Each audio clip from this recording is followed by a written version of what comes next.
Ooh. Oh. Today we are gonna do something that we're normally not supposed to do, which is playing with your food.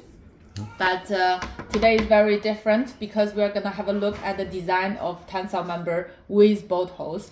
Yeah, so we know that tensile members, when we want to connect it with some other members, we need to drill bolt holes, and this needs to be taken into consideration because the failure will occur there. So that's critical. You need to design that.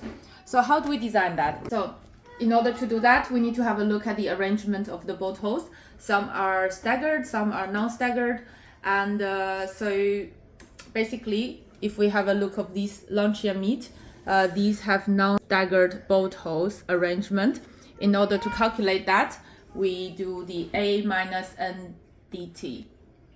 You might wonder how come we've got circles, but we are not using pi r squared.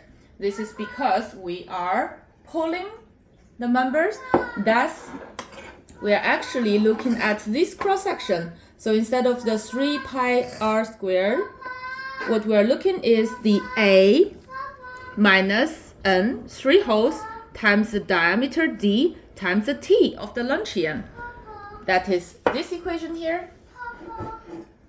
Okay, so for staggered, now I'm gonna drill some bolt holes. 1, 2, 3, 4, 5.